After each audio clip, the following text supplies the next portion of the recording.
sido, retomando aí nosso estudo em Daniel 9, leremos juntos os versos 13 e 14. Nós já trabalhamos um sermão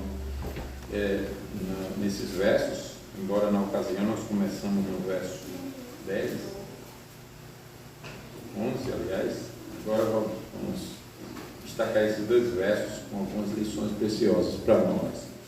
E o tema, crianças, que consideraremos vou dizer a primeira vez, depois vocês vão repetir, né? Como temos feito.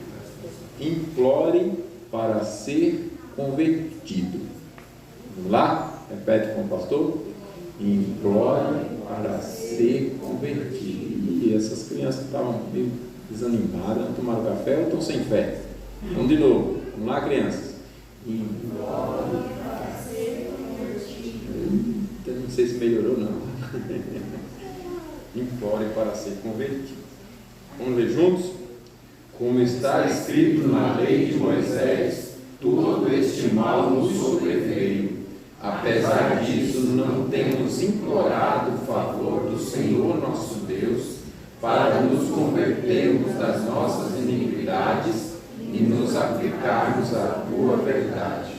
Por isso o Senhor cuidou de trazer sobre nós o mal e o fez vir sobre nós, porque justo é o Senhor nosso Deus em todas as suas obras que faz, pois não obedecemos a sua voz. Feche os seus olhos, Senhor, bendizemos o teu nome por tua palavra santa, bendita, e mais uma vez pedimos ao Senhor humildemente que o teu Espírito nos ilumine e nos faça receptíveis à tua palavra, e que não sejamos meros ouvintes, mas operosos praticantes.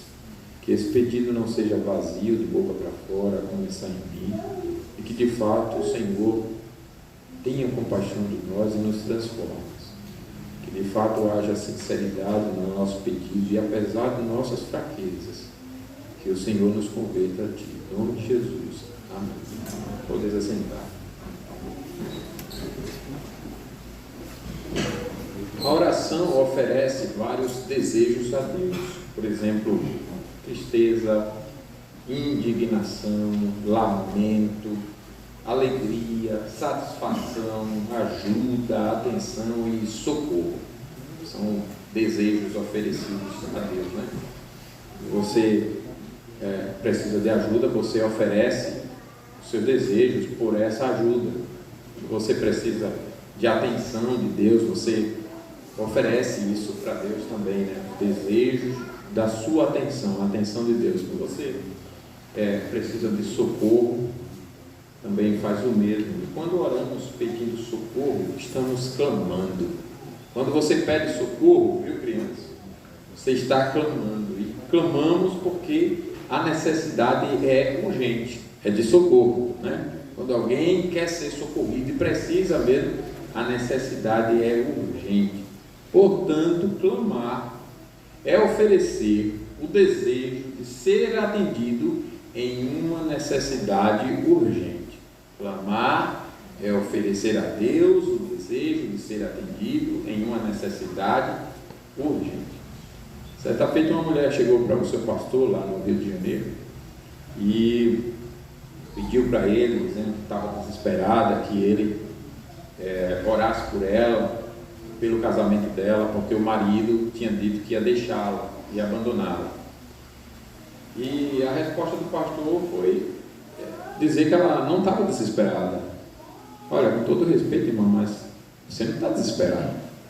Você não quer realmente que eu ore para que Deus não impeça de que seu marido te deixe. Se você estivesse desesperado, você estava aqui chorando aos prantos, sem força, quase desmaiando, e quem sabe até desmaiando.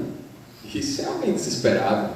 Você não, você está com a voz quase na mesma tonalidade, está falando como se não tivesse realmente um problema daquele. Você não quer que eu ore, de fato, né? Isso mostra que o pedido daquela mulher não era urgente, porque quando é urgente a pessoa implora mesmo, ela clama desesperada. Guarde bem essa palavra. Quando alguém tem um pedido realmente urgente, clama desesperado, né? Eu lembro também do caso das Torres Gêmeas, né? Quando as pessoas estavam, as Torres Gêmeas, do 11 de setembro lá nos Estados Unidos, em 2001, né? Pessoas que estavam na parte de cima, aqui, só para contextualizar as crianças, as Torres Gêmeas foram atacadas por terroristas que conduziram 2 aviões, um para cada prédio lá nos Estados Unidos, prédio de 417 metros de altura, salvo engano. E eles colidiram os aviões, o prédio aqui assim, eles colidiram, né, uma altura um pouco acima do meio, e imagine, os aviões com as asas cheias de combustível, né, pegou fogo naquilo tudo. Então o fogo subindo assim, e as pessoas nos andares de cima pedindo socorro. E elas chegaram até a soltar. Eu lembro que eu vi umas cenas assim, os vídeos, elas saltando de desespero, porque sabia que além do fogo subir, aquilo ia desmoronar. E elas não tinham como passar mais para baixo, não tinha como descer. Foram milhares, né, mortas ali. Então, como último recurso, no pedido de socorro, no desespero, elas pularam. Isso é pedido de, isso é clamar, isso é pedido de socorro. A pessoa está desesperada.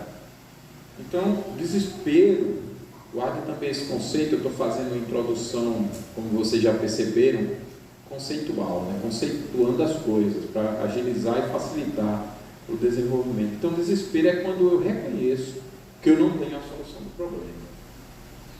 A palavra desespero vem do latim, com um prefixo significando não e um verbo significando esperança. Então, eu não tenho esperança.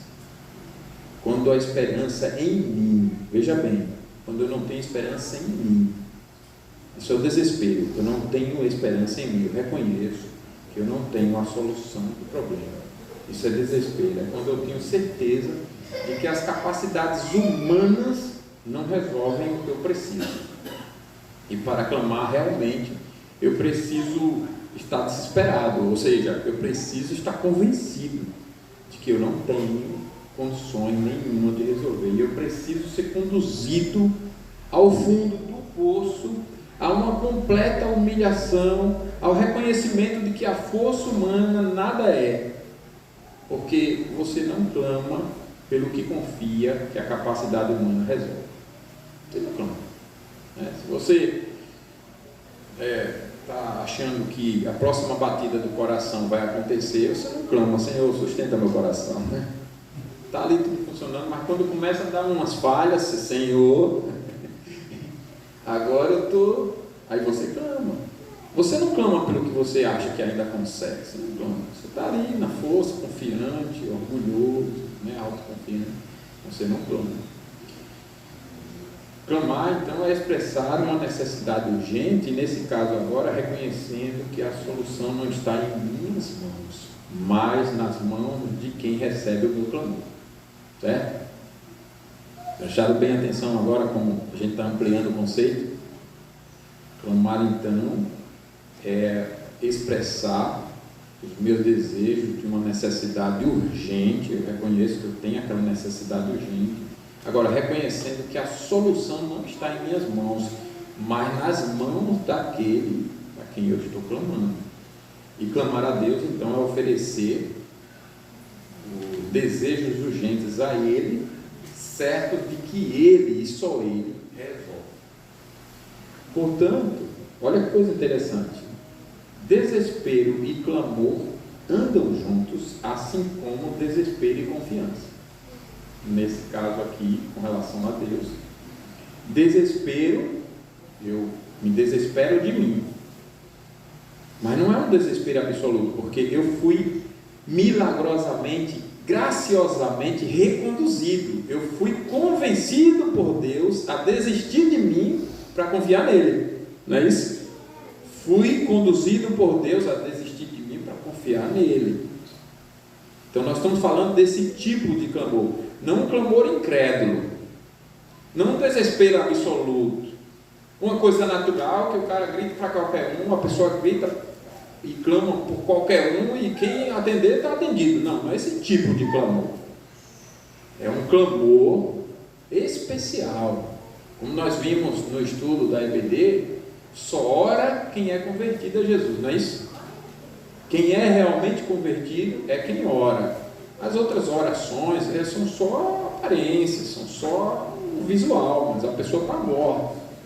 Mas quando a pessoa é criada de novo por Deus, e Deus a leva a clamar, inclusive a essência da conversão é essa. O que é realmente uma conversão a Jesus Cristo é quando Deus, pela pregação, e por isso muitos pregadores dos nossos dias vão prestar conta, a pessoa é levada a ouvir tanto sobre os seus pecados e o juízo de Deus, a reconhecer: eu sou pecadora e eu sou o pior, não é o outro, não é Adolfo Hitler, não é Mao Tse Tung, não são os imperadores romanos, Calígula e companhia limitada, não, sou eu, o pior sou eu, pastor Lisandro, o pior dos pecadores sou eu, e Deus está justo na sua ira sobre mim. Ele, como justíssimo juiz, ele está justíssimo em me condenar, mas ele condenou no meu lugar o filho dele, e eu confio no filho dele. Então eu clamo, eu desespero de mim. A essência da conversão é essa, e eu confio nele. Eu fui graciosamente conduzido a desistir de mim, meu orgulho foi humilhado, e eu vejo que eu não tenho como me converter, como crer, como me arrepender, como nada. Mas ele, eu entendi a mensagem, ele morreu por mim, ele me transforma de tudo isso. Eu clamo a ele, na certeza de que ele me salva, ele me socorre. Então é desse clamor que nós estamos falando, né? Então eu ofereço os meus desejos a Deus, e esses elementos andam juntos: desespero e confiança, né? Desespero e clamor, desespero e confiança. Quando alguém então está desesperado, deixa de confiar em si mesmo e transfere essa confiança para aquele a quem clama. Então guarde essas três coisas, ou essas três realidades como inseparáveis: desespero, clamor e confiança. Quando nós falamos de uma oração de clamor, se eu não estou desesperado de mim e confiando completamente em Deus, não é o clamor bíblico. O clamor bíblico tem essas três realidades juntas: desespero, clamor e confiança. Tudo bem para vocês? Caminhando com calma para que haja compreensão de toda a mensagem aqui. No nosso dia a dia, e diante de tantas lutas, a nossa urgência pode ser reconhecida como sendo enfermidade, crise no relacionamento familiar, pobreza, medo, ameaças, depressões profundas, né? E entre tantos a morte. Apesar que, assim, as pessoas falam muito de medo da morte, eu acredito que é um dos maiores medos mesmo. O maior medo que eu já tive na vida, eu acho que não foi nem da morte, foi de altura. Foi quando eu abri uma empresa de tecnologia, né, e eu fui montar toda uma estrutura de interligação de rede, filiais, cabeamento estruturado, essa coisa toda. E aí a gente foi montar uma torre central, porque não era época de fibra ótica e não tinha cabeamento para onde a gente precisava. Então a gente fazia uso das ligações sem fio, né? E aí era uma torre enorme, de 25 metros, não é tão alta, né? Mas a mim, aí eu fui subir, quando eu cheguei nos 5 metros, enganchei de um jeito assim, e eu fui com o talabarte, com todo esse aparelho, né, que você, segurança e tal, mas eu cheguei em 5 metros e não subi, mas também não desci. Agarrei lá e daqui não sai, daqui ninguém me tira. E o gerente, sobe, rapaz, vem, pô. Aí desce, eu também não vai, o cara não sai do lugar. E ali eu pensei, tem medo pior do que esse? Eu pensei ali, rapaz, então eu não estou tendo medo da morte não, porque eu não tenho medo da morte, do jeito que eu estou aqui, e ninguém tirava. E eu pensei, ele disse, vou chamar o bombeiro. Eu digo, como ele vai fazer eu soltar a mão? Ele não vai. Eu estava grudado mesmo no negócio. Eu digo, o bombeiro vem aqui, eu não solto a mão, mas nem... Isso era um medo terrível, né? Tempo depois eu perdi o medo e brincava até sem talabarte. Eu fico pensando hoje, meu Deus, olha como o ser humano é, né? Desenvolve uma coragem, enfim, de tanto subir, descer, subir, descer. Aí eu subia a altura maior sem talabarte. Olha aqui, né? Talabarte é você põe tudo como é que chama? Uma amarração, né? Tem vários tipos, né? No corpo. E são duas cordas que ficam atrás assim, com os ganchos, né? A regra é, você vai subir, demora a subir 20 metros, você engancha aqui, aí sobe o pé, engancha aqui, aí vai com o gancho. Você não pode subir e soltar os dois ganchos, você vai um gancho e outro. Então a velocidade é a velocidade de você perder o gancho. Isso é o talabarte. E eu clamei a Deus por socorro ali. Eu nunca tive tanto medo como ali pendurado. Então, a nossa urgência pode ser coisas assim, né? E não está errado em clamar para que Deus socorra, por exemplo, um problema de pobreza, de enfermidade, relacionamento familiar. Pelo contrário, é só Deus mesmo quem nos ajuda. Isso é mostrando que não há área que Deus não socorra, né? que Deus não atue, não nos ajude. E o crente é esse, ele tem que estar reconhecendo que eu só dou um passo, só respiro, o coração só bate se Deus quiser mesmo. Então eu não posso achar que a garantia do meu trabalho e do meu salário sou eu. Não é, não. Quem pensar assim é incrédulo. A garantia do meu sustento é Deus.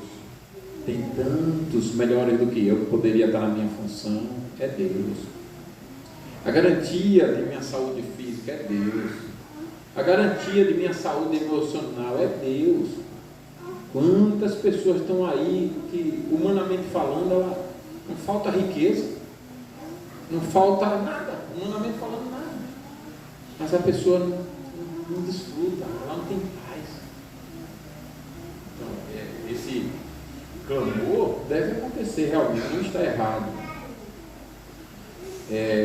Mas se a nossa relação com Deus estiver rompida, essa é a nossa real urgência. Clamar a Deus por conversão, por verdadeira transformação da vida. Se clamarmos a Deus para sairmos, por exemplo, da pobreza e ficarmos ricos sem Deus, com a morte vem condenação eterna, no fogo do inferno para sempre. Riquezas materiais não compram a salvação eterna. Portanto, a real urgência que temos é a nossa conversão a Deus.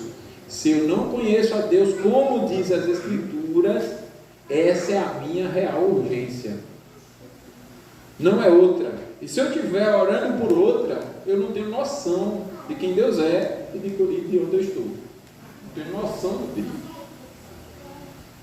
E Deus, irmãos, é o único a quem podemos clamar para sermos convertidos. Preste bem atenção nisso. Deus é o único que pode transformar o coração humano, tirando um coração de pedra, orgulhoso, insubmisso, cheio de si, arrogante, e dar o coração que ama a Deus sobre todas as coisas e ao próximo como Jesus amou. Só Deus pode fazer isso. E feliz é aquele que ainda tem a oportunidade de clamar para ser atendido.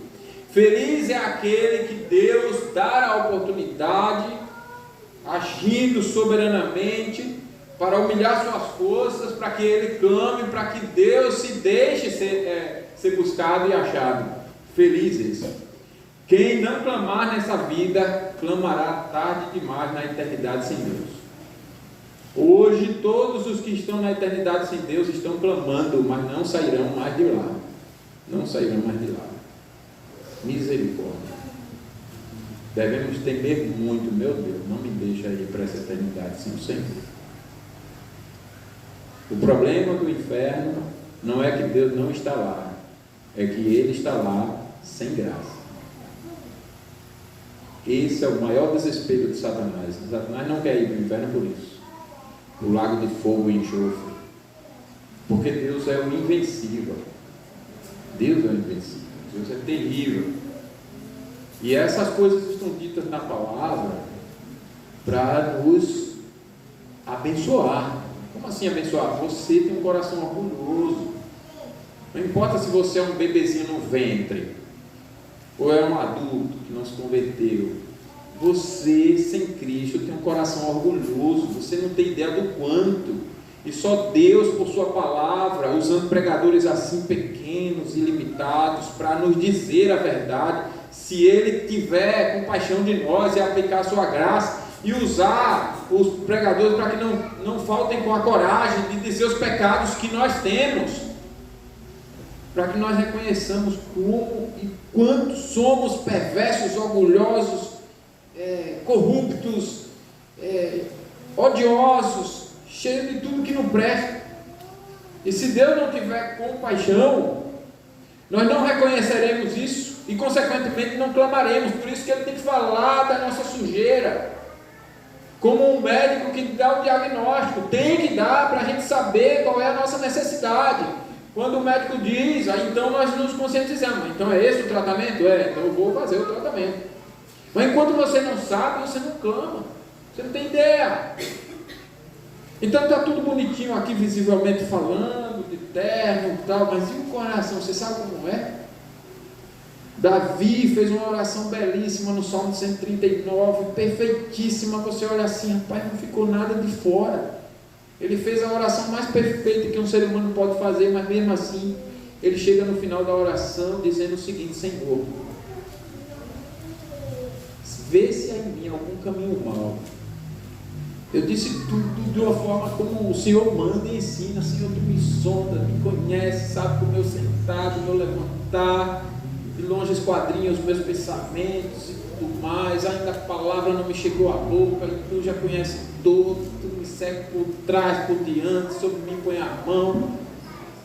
Tal conhecimento para mim é maravilhoso demais, não posso atingir. Para onde eu me ausentarei da Tua face? Fugirei do Teu Espírito. Se subo ao céu, lá está. Se desço ao mais profundo abismo, lá está também. As Tuas mãos me fizeram de forma tão assombrosa. O Senhor me viu, a substância ainda sem forma, e os meus dias foram todos eles escritos e determinados. Não é assim que está, né? Estou só adaptando para não pegar o salmo todo, mas é essa a ideia. E aí você, não deixou nada de fora. Aí quando chega no final, ele vê se há em mim algum caminho mau. Sonda-me, ó Deus, e conhece o meu coração. Prova e conhece os meus pensamentos. Vê se há em mim algum caminho mau e guia-me pelo caminho eterno. Como quem diz, eu devo ter deixado alguma coisa do lado de fora ainda.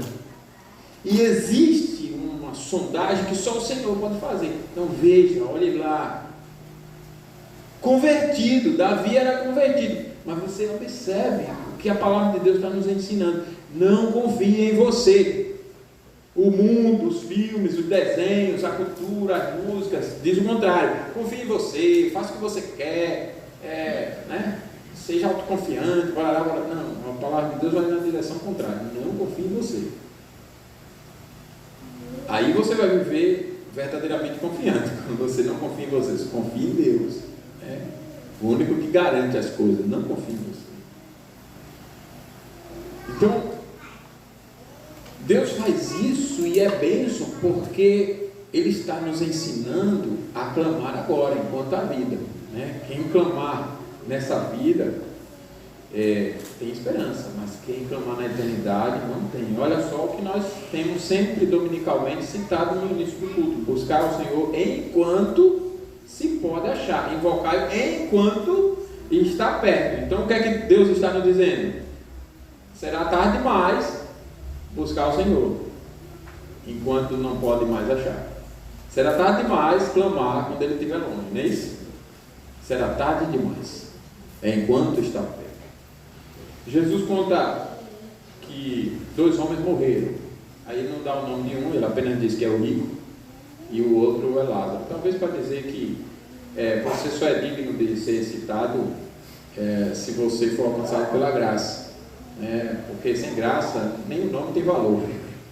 Talvez seja isso, né? Sem graça nem o nome tem valor. E aí, eles morreram e o texto diz que o rico foi para o inferno, onde só clamava, estava em tormento e só conhecia isso. A Bíblia fala do inferno, viu, crianças? E o inferno é real. Se qualquer criança aqui, se meu filho Abner, ou Sofia, ou Luana morrerem sem Jesus hoje, e não vão para outro lugar, vão para o inferno.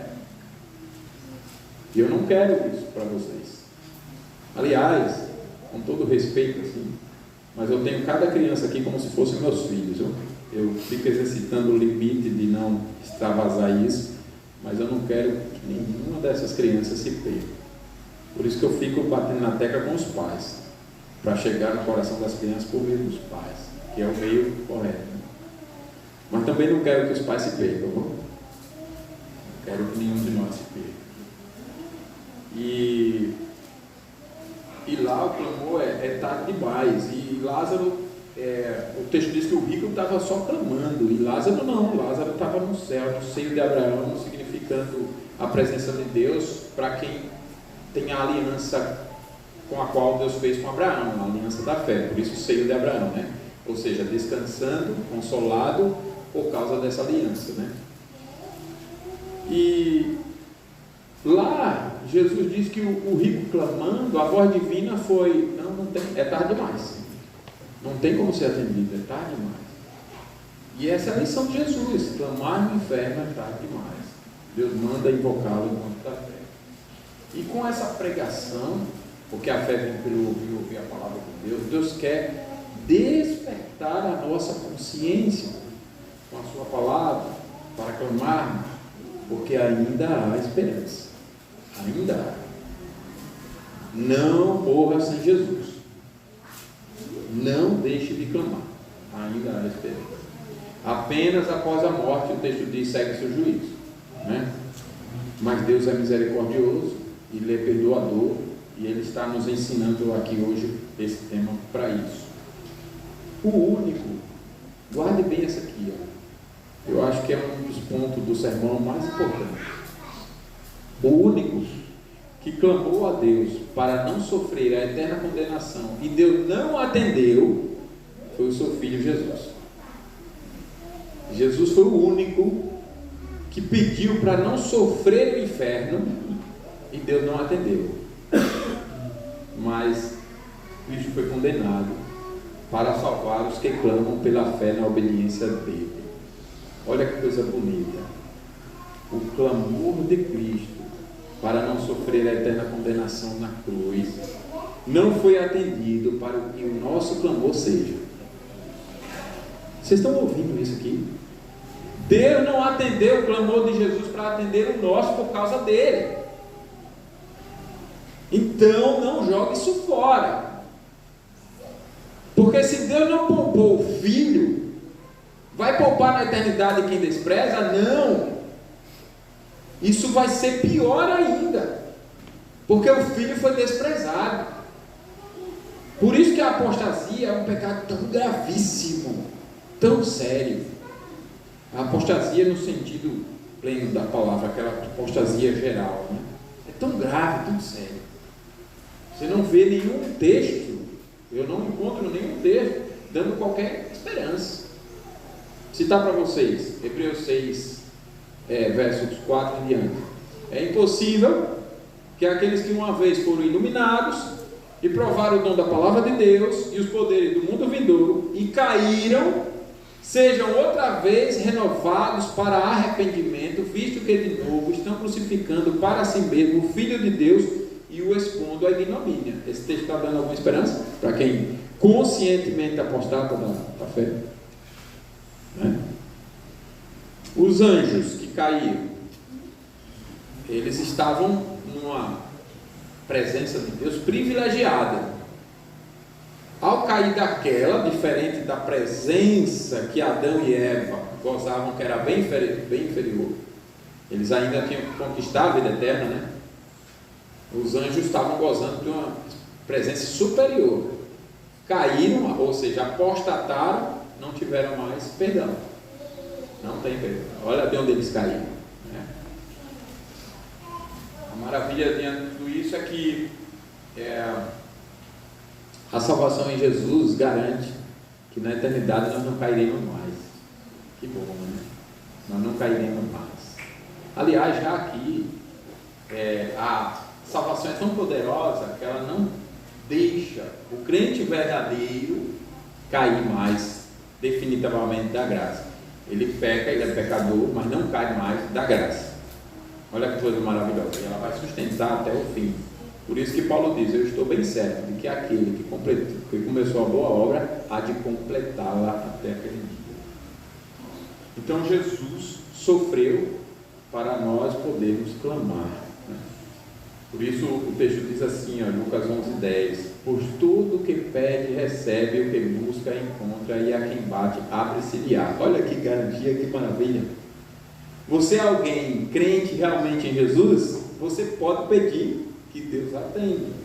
O que pede recebe, o que busca encontra, e a quem bate abre-se-lhe-á. Então não duvide, meu querido irmão, de que Deus vai te ouvir. Mas pastor, o senhor não tem ideia de quanto eu assim brinquei e abandonei a Deus, e fiz isso e fiz aquilo. Não continue não, Deus está mexendo em você agora para você clamar. Clame, não duvide, não seja incrédulo, não vá para aquele pecado condenado da própria palavra de Deus, de achar que Deus não é misericordioso, não é paciente, e clame.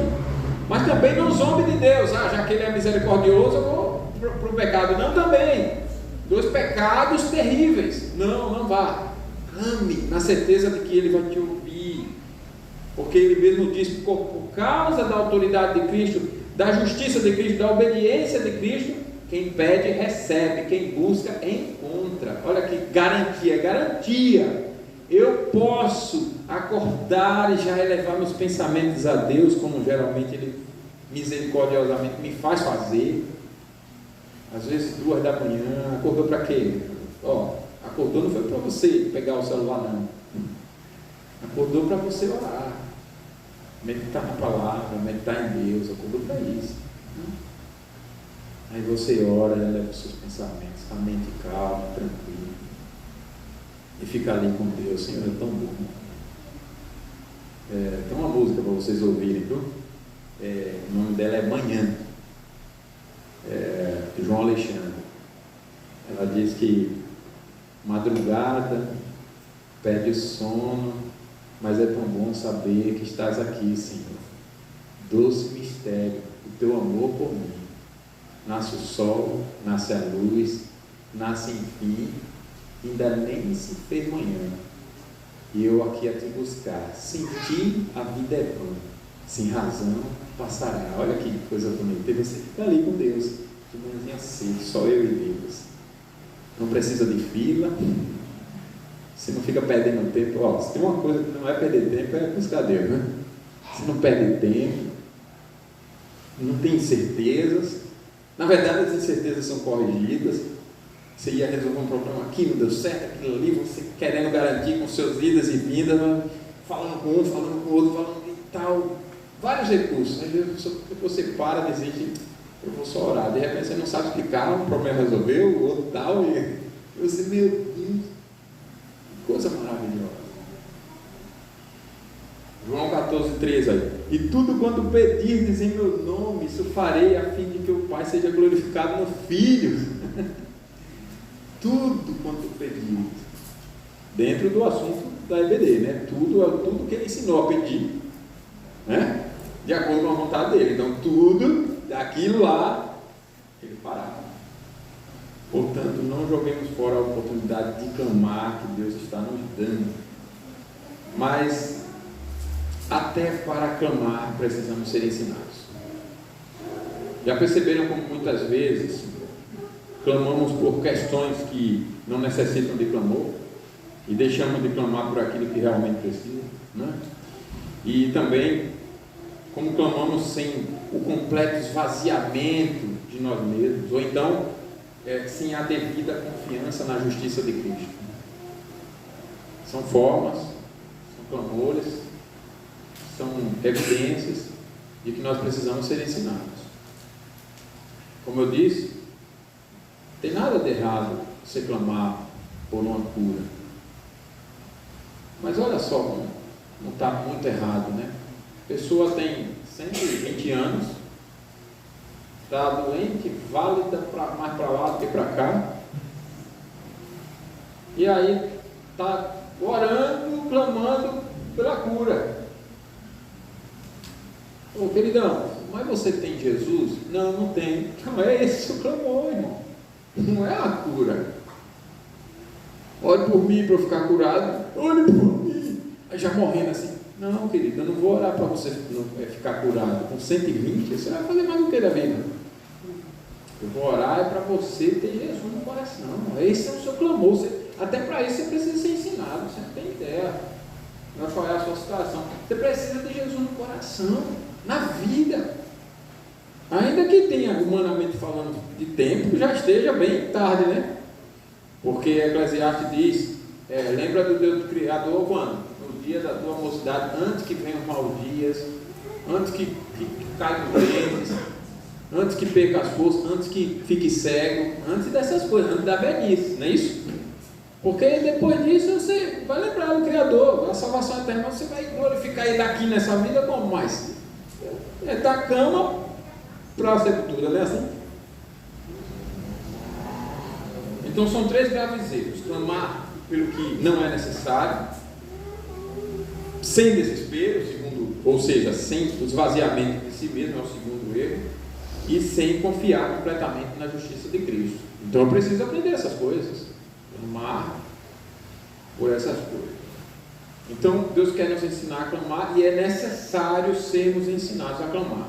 Portanto, sejamos humildes e reconheçamos que precisamos ser ensinados a clamar. Reconheça, eu preciso ser ensinado a clamar.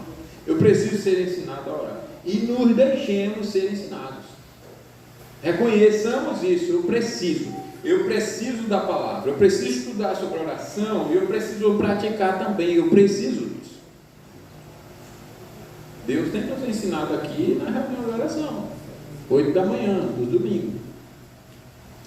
É um bom aprendizado, né? Eu vou reservar o domingo para orar com meus irmãos na igreja. O que é que está atrapalhando o meu sono? Eu dormir no horário, para acordar no horário, para estar aqui. Eu tenho uma esposa e eu sou testemunha. Ela não come o pão da preguiça. E eu não sei se tem mulher aqui que tenha mais atividade do que ela. E ela manda bem.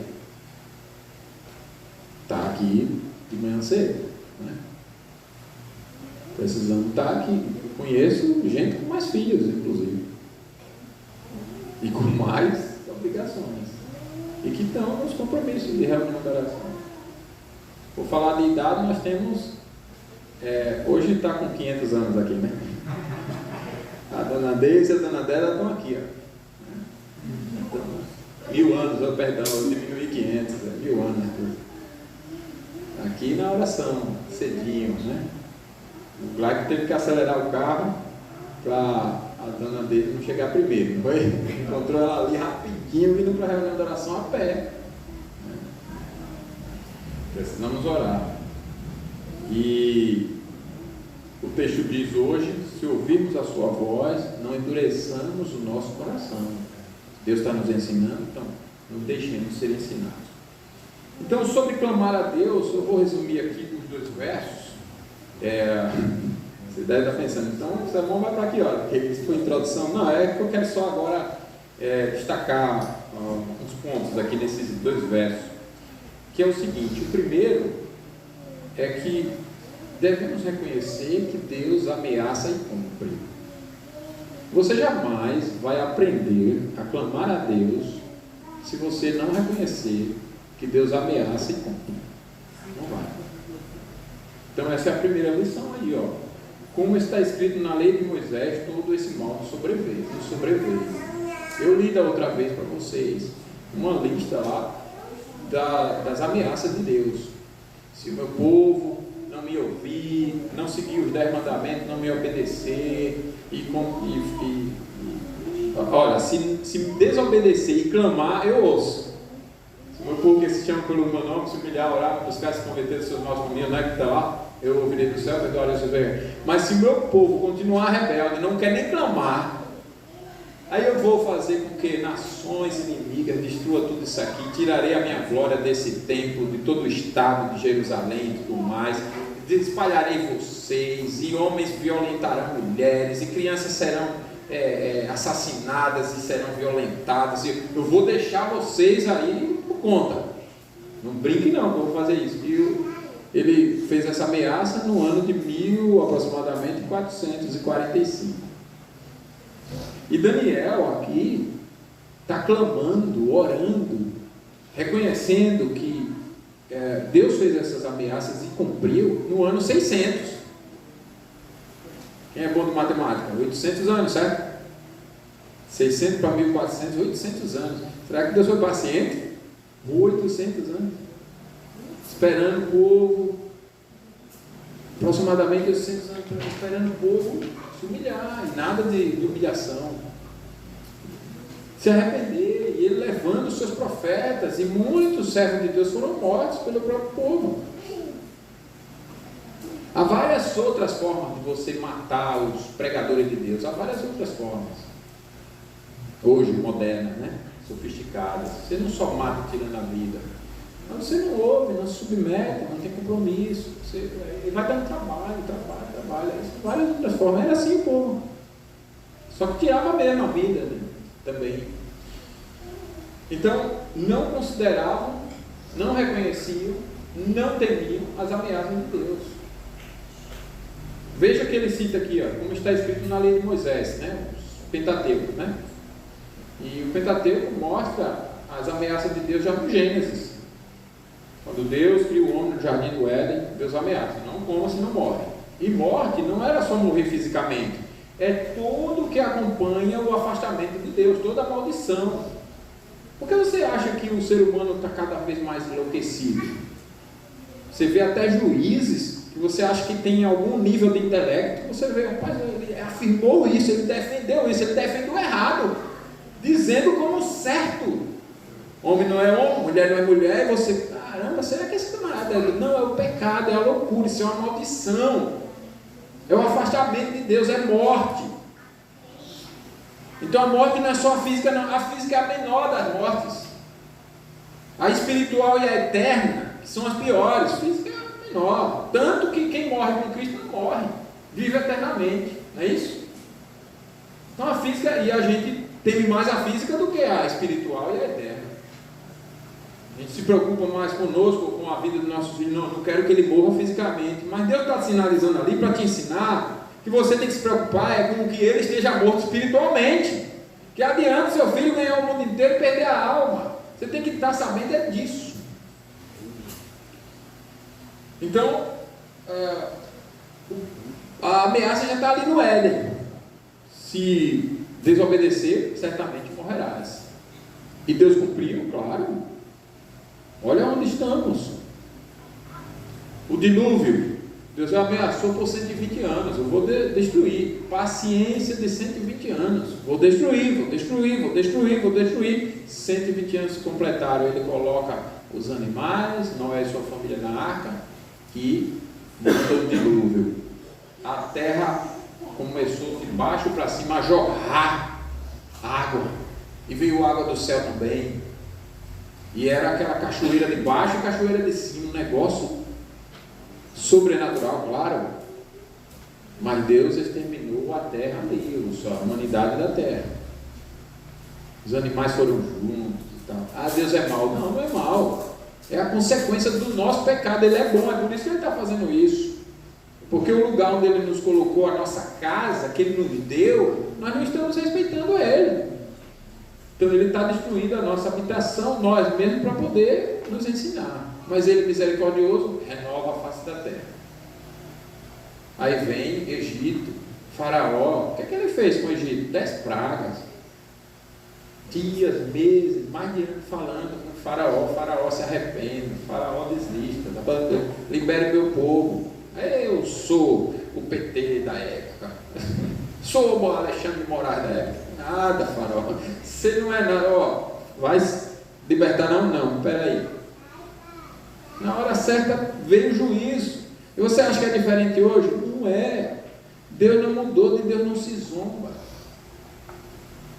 E ele disse: sem santificação ninguém verá o Senhor. Você acha que ele vai cumprir ou não? É sério. A morte é em qualquer momento. Não sei o que está acontecendo esse ano, porque tanto avião, aeronave caindo, né? Estava ouvindo a reportagem desse último helicóptero aí que caiu. O pessoal dizendo: não sabemos, estava tudo em dias. O empresário era dono de uma companhia de helicóptero mesmo, né, aérea e tal. E estava tudo em dia, manutenção, tudo bonitinho. O piloto com 13 anos de experiência. Caiu, morre a família. Morre, aliás, o casal. Outro caso ali, do outro avião, ali em Ubatuba, né? Desceu. Eu até pensei, eu me lembrei das minhas viagens, quando toca na terra, chegou. Agora eu já vou com outra preocupação. Chegou, mas tem que parar. Não vou mais se o caçal não chegou. Quando parar, que eu descer, aí tá tudo certo. Porque lá ele chegou e não parou. Passou direto, pegou no carro, foi parar lá na praia. Morre todo mundo.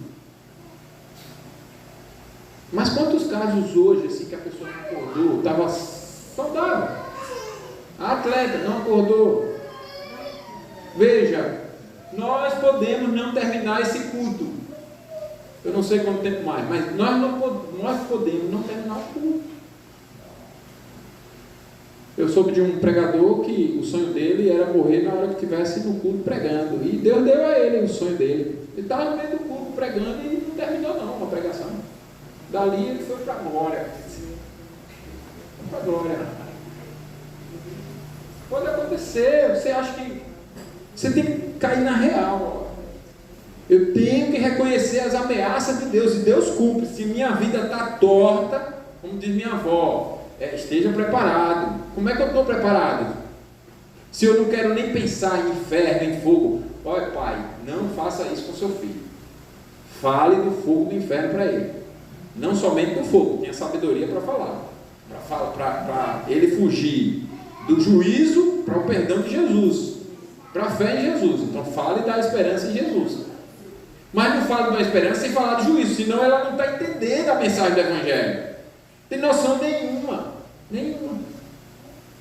Fale das duas coisas como Jesus sempre falou. Imite Jesus, pronto. Estude bem Jesus. Como é que Jesus pregava? É por isso que as pregações que são como Jesus, hoje estão tudo estranhas nas igrejas.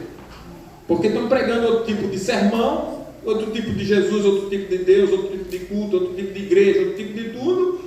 E aí quando as pessoas ouvem um sermão imitando Jesus, isso aqui está estranho. Claro, você aprendeu a adorar outro e a se alegrar no culto de outro jeito, que não agrada a Deus. Aí quando chega do jeito de Deus, você não se agrada.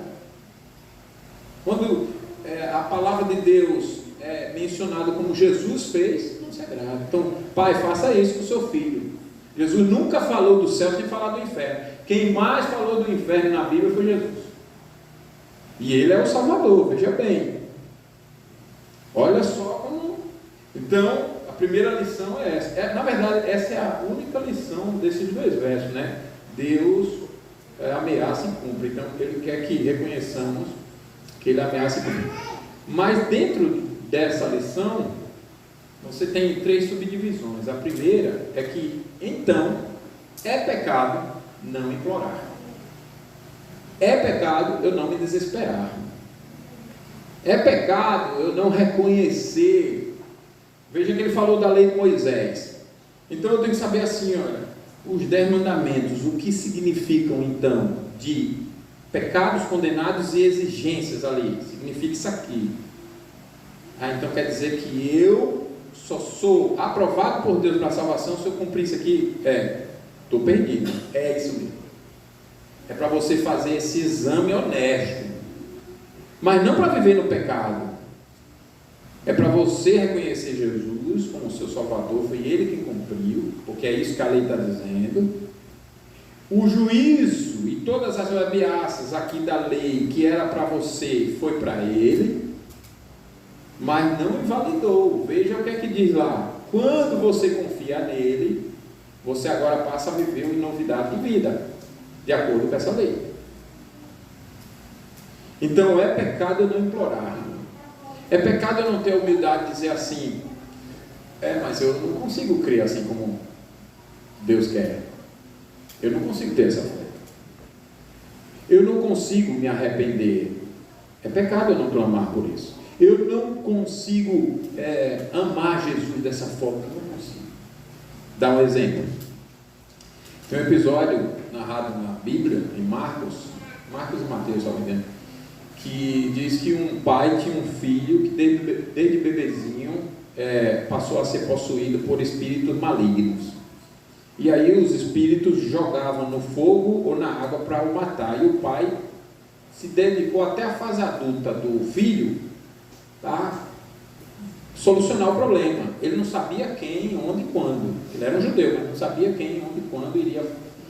E na época de Jesus, ele ouviu falar de Jesus, mas ele nem tinha noção. Ele não era uma pessoa acomodada. Tanto é que ele demonstra que desde a infância até se tornar um homem, você vê que ele está procurando, né? Deve ter gastado fortunas, né? Deve ter levado para qualquer pessoa que dizia que ia curar de uma forma ou de outra, enfim. E aí ele ouve falar de Jesus, não sabe exatamente quem é Jesus, não tem noção, e ele vai procurar Jesus. Sabe lá porque antes de Jesus ele fala com os discípulos, e os discípulos não puderam resolver. Aí finalmente, olha, só pode ser Jesus mesmo, mas Jesus vai. Jesus, quando ouve, qual é o problema?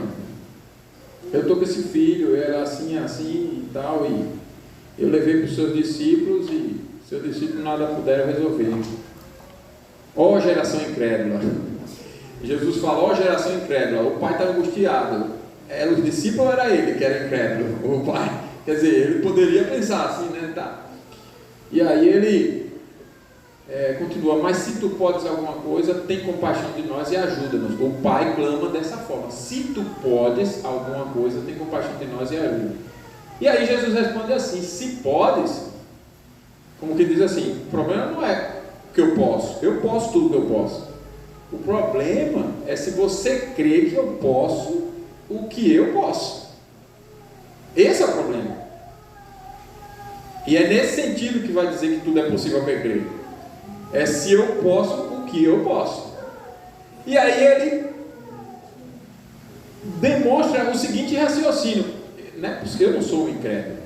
Eu não desisti do meu filho desde bebê. Não é possível, eu não sou incrédulo. Eu creio. E tanto que ele diz, eu creio.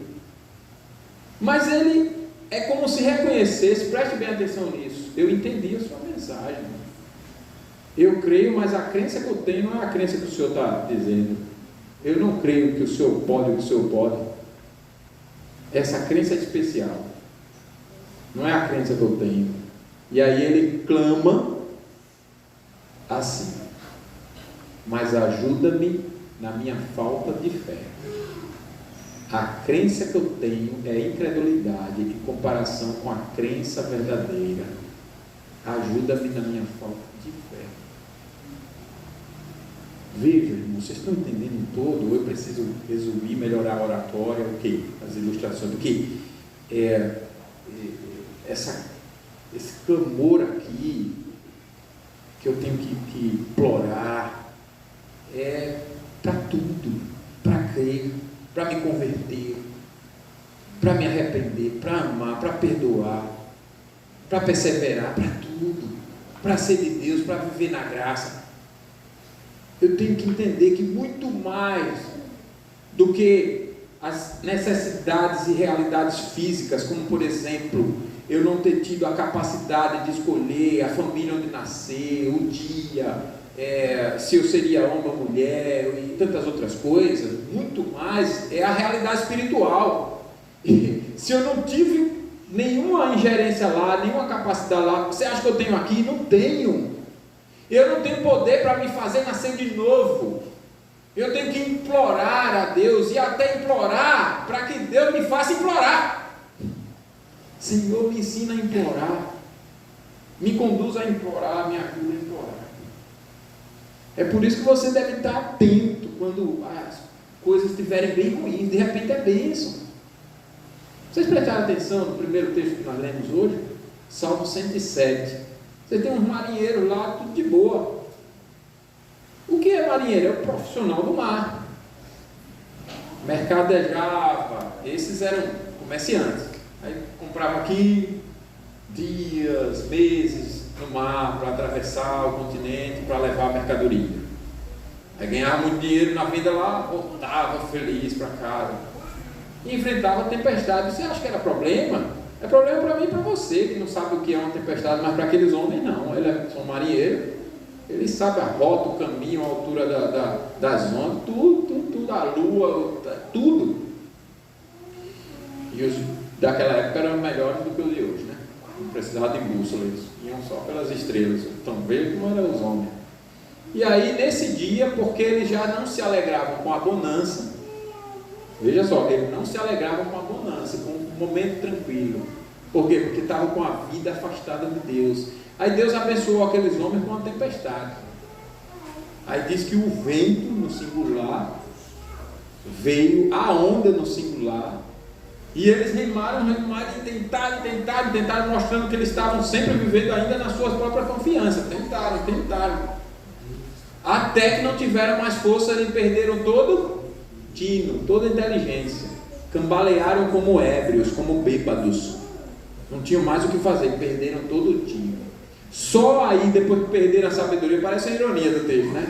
Só quando eles perderam a sabedoria foi que eles foram sábios. Eles clamaram. Mas não poderia ter clamado antes? Antes mesmo de vir a tempestade? Deveria, mas só clamaram. E aí Deus, ao invés de querer destruir a vida deles, o conduziu ao porto desejado. E eles então se alegraram com a bonança. É isso que Deus quer fazer conosco. A bonança nossa é a eternidade com Cristo. A tempestade é esse mundo agitado. Esse mundo é o período de treva, de tempestade, de dor. Esse é o momento. Esse momento é comparado como noite. O céu é comparado como dia. Nós estamos num momento de agitação ainda. Não acho que são dias tranquilos, não são. O mundo jaz no maligno, os dias são maus.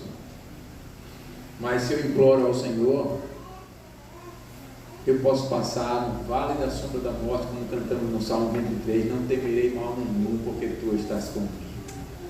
E é maravilhoso ter o Senhor na bonança ou na escassez.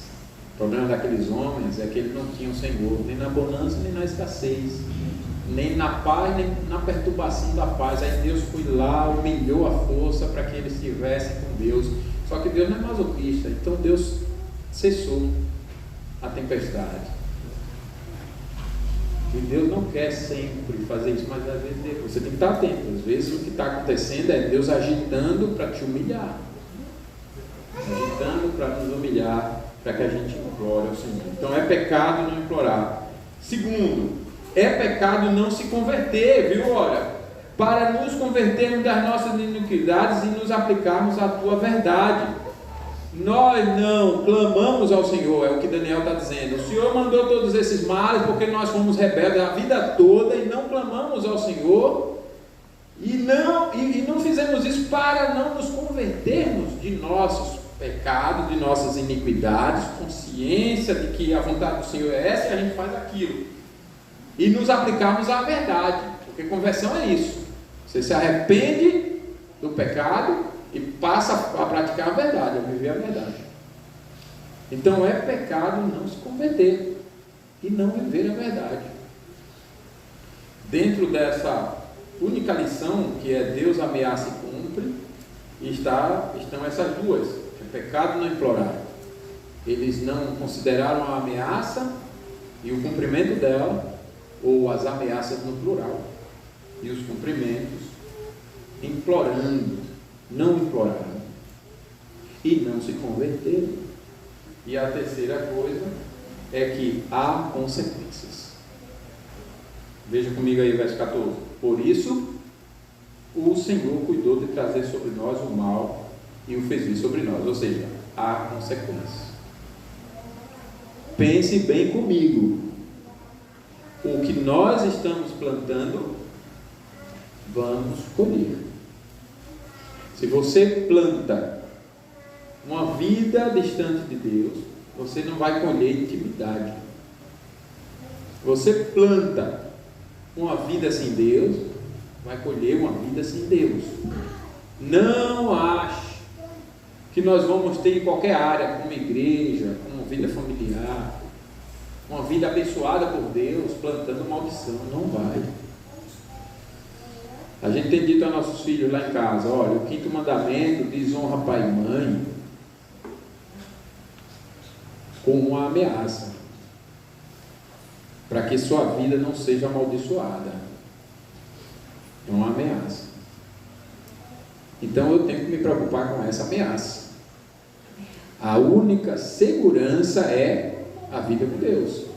Fora dessa vida com Deus é perigoso. Então desonrar pai e mãe é, acima de tudo, desonrar a Deus, e a certeza da consequência é a maldição de Deus. E eu estou convencido que é por isso que muitos filhos de crentes que não respeitaram seus pais, ou muitos incrédulos que não respeitam seus pais, não conseguem paz. As coisas sempre dão errado. Sempre. E quando der certo, ainda dá certo por maldição. Como Esaú. Vocês lembram? Já fizeram uma análise direitinho da vida de Jacó e Esaú? Deus aborrece Esaú e ama Jacó, né? E aí Esaú vende o seu direito de primogenitura. É como se assim, a minha vida com Deus eu estou deixando de lado. Eu não quero reconhecer, não privilegio, não reconheço, não valorizo que eu sou um crente, que eu sou filho de crente, que eu tenho aliança com Deus, eu não valorizo nada disso. Então, por aí, Esaú fez isso e trocou. Então, quem teve esse direito foi Jacó, que Jacó comprou e foi uma compra justa, né? Foi forçado e Esaú vendeu. Pois bem, ele ficou então amaldiçoado, Esaú. Você vê que a providência divina conduz Isaac para abençoar os filhos, e Isaac segue e tal, abençoa. A bênção que ele tinha para Esaú, ele dá para Jacó, que era a bênção divina, que é essa bênção eterna em Jesus, mas ali, falando dali, né? E ela foi representada temporariamente aqui, com a vida de Jacó parecendo um inferno. Aí você fica, poxa, caramba, as coisas com Deus é de outra ordem, de outra ordem, não é como a sua. Deus abençoou Jacó, e a vida de Jacó aqui, se a gente for falar, foi um inferno. Ele é enganado de um jeito, ele trabalha 14 anos, não recebe nada, sem fundo de garantia, 13º, nada, salário, nada, ele é roubado pelo próprio sogro, a vida vai para o inferno a outra, e ele sai dali, já tinha saído fugido por causa de seu irmão, que queria o fim dele, já queria matá-lo, e não para, não falta, não tem paz, o coitado de Jacó, até o fim da sua vida. Depois ele tem um monte de filho, tudo rebelde, aí tem um que ele ama, que é o José, mas aí o José...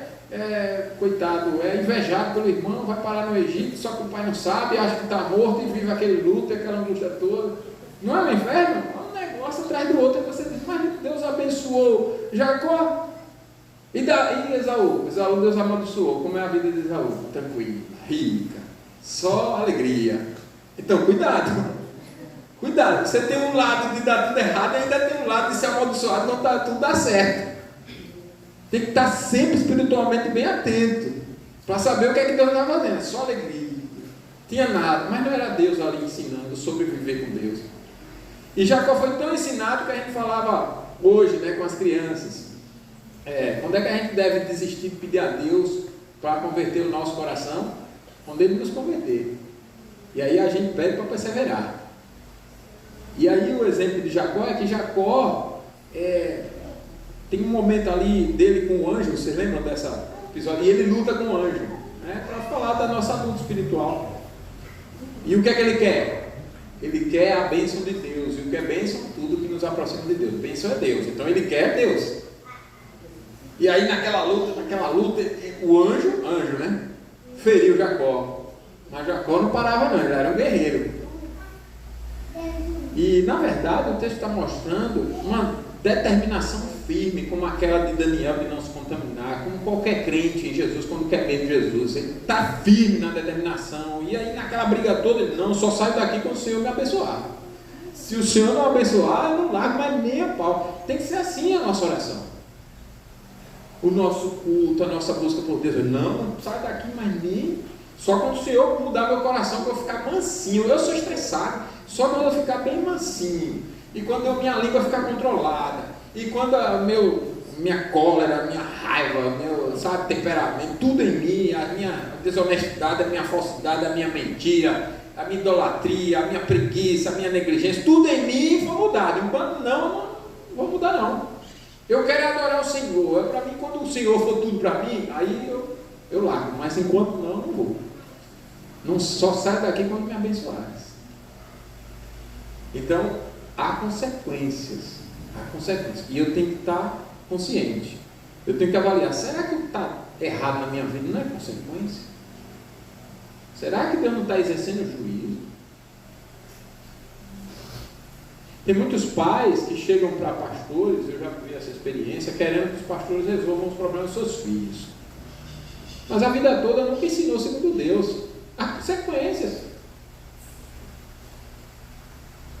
Da mesma forma, se a gente viver a semana toda só se enchendo do mundo, chegar aqui, a gente não vai experimentar de Deus. Há consequências. E por que a consequência? Para finalizar, porque Deus é justo. Veja só, pois justo é o Senhor nosso Deus. É claro, isso é óbvio. Em todas as suas obras que faz, pois não obedecemos a sua voz. Isso é óbvio. Deus é justo.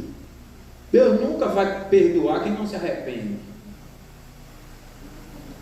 Deus nunca vai dar a bênção para quem vive em rebelião. Não vai casar. A paz com Deus que excede todo entendimento é uma bênção. Mas para quem? Para quem se converteu a Jesus Cristo. Quem reconheceu o seu pecador e se submete a ser pastoreado por Deus da maneira que Deus estabeleceu aqui. Vida na igreja, com compromisso, autoridade do conselho, um conselho comprometido. É isso simples assim. Mas você se submete. Você vive. Você se deixa ser ensinado. Você aprende e vai. Você não é somente ouvinte, você é operoso praticante. Porque Deus é justo. Guarde isso, Deus é justo. Deus não vai dar aquilo que você não merece. Pastor, mas isso não é salvação pelas obras? Não, como eu estou mostrando aqui, não. Eu estou mostrando o seguinte, eu já falei isso no sermão anterior, vou repetir aqui. É a graça quem faz, por exemplo, você se arrepender. Quando ela faz você se arrepender, Deus te perdoa. Mas Deus não perdoa quem não se arrepende. Se não se arrepende, porque a graça não fez se arrepender. Então, o mérito do arrependimento que merece o perdão é da graça, não é de quem se arrepende. Vocês entenderam isso? Porque foi ela quem fez a pessoa se arrepender. E Deus, que é justo, não vai nunca perdoar quem não se arrepende. Nós oramos aqui o Pai Nosso. Nós que está no céu, casa do nome, meu terreiro, seja vontade, se na terra como no céu, com nós cada dia da hoje. Perdoe a nossa dívida, assim como nós perdoamos os nossos devedores. O que é que está dizendo o texto? Se eu não perdoo, também Deus não me perdoa. Mas não é porque o perdão de Deus a mim é o mérito do meu perdão pelo outro, é o mérito da graça. Ele está dizendo o seguinte: se eu não estou perdoando, é porque eu não estou confiando na graça que me perdoou. E se eu não estou confiando, eu não perdoo. E se não perdoo, não mereço também ser perdoado. Vocês entenderam isso? Então guarde isso. Deus é justo. Por isso Ele cumpre as suas ameaças. E tudo que nós fazemos há consequências. Então clamar a Deus é oferecer o desejo de ser atendido em uma necessidade urgente. Se a nossa relação com Deus está rompida, essa é a nossa real urgência. Clamar a Deus por conversão, por verdadeira transformação. Temos nisso 3 realidades inseparáveis: desespero, clamor e confiança. Buscar o Senhor enquanto se pode achar, invocar-o enquanto está perto. E aí, se fizermos isso, por causa de Jesus, na confiança em Cristo, pois todo o que pede, recebe. A quem busca, encontra. E o que bate, a quem bate, abre-se-lhe. Então, façamos isso. Concluindo. Explicação. Aquilo que Tiago nos ensina em sua carta. O que é que ele nos ensina? Olha só, Tiago 4:9. Afligi-vos, lamentai e chorai, converta-se o vosso riso em pranto e a vossa alegria em tristeza. tristeza diante da nossa realidade. Faça isso. Não é hora de comemorar. Não estamos bem. Não estamos bem.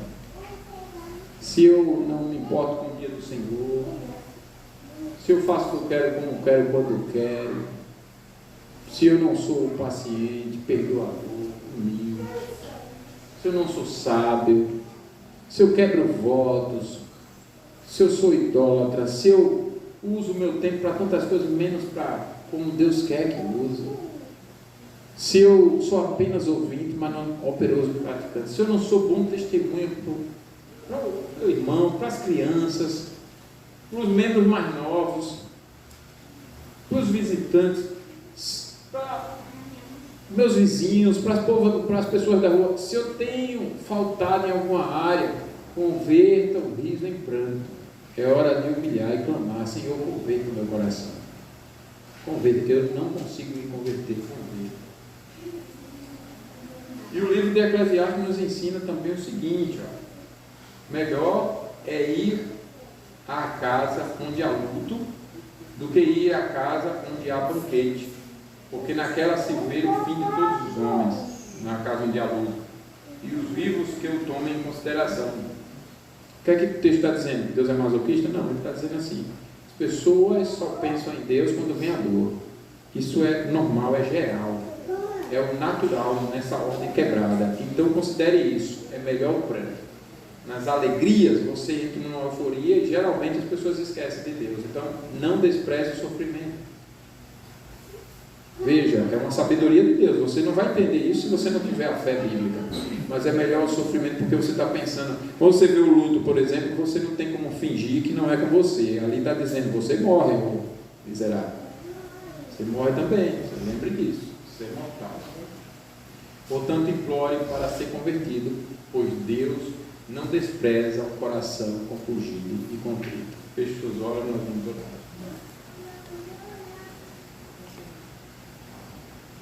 Senhor, converte-nos a Ti e seremos convertidos. Renove nossos dias como dantes. Desperte a nossa consciência para clamarmos a Ti, reverentemente, verdadeiramente, sinceramente, reconhecendo todos os nossos pecados, mas a graça e a bondade do Senhor de nos despertar e nos ensinar para que possamos, entristecidos pelo Senhor, clamarmos e em seguida experimentarmos a alegria que a Tua tristeza produz, porque a Tua tristeza produz verdadeira alegria, enquanto que a alegria do mundo é passageira, produz amargor, tristeza, sofrimento. E que clamemos, ó Pai, ao Senhor por conversão, por nova vida, para vivermos em novidade de vida, a começar em mim, como ministro da Tua palavra, com maior responsabilidade, meus irmãos do conselho também, que nós possamos, como Josué, dizer firmemente: eu e minha casa serviremos ao Senhor, e servirmos ao Senhor com alegria, mas diante de todas as disciplinas do Senhor, clamarmos, nos humilharmos, a certeza de que o Senhor é misericordioso, bondoso, perdoador e tem cuidado de nós. Que não tenhamos dúvidas, mas também que não venhamos a zombar da Tua graça. Portanto, pedimos: converta-nos a Ti, dá-nos santo temor, temor reverente e uma santa confiança que faz clamarmos a Ti e também confiarmos no Teu perdão e desfrutarmos da paz que excede todo entendimento, que é a paz de Cristo. Que possamos fazer isso no restante desse dia, durante a semana também, tenhamos momentos a sós com o Senhor, como Jacó, insistindo com o Senhor, para que cada área de fraquezas de nossas vidas seja vencida e que nós não desistamos da luta enquanto não tivermos esta bênção. Oramos a Ti em nome de Jesus. Amém. Irmãos, de pé, nós cantaremos o Salmo 142. Tem tudo a ver com o que ouvimos agora.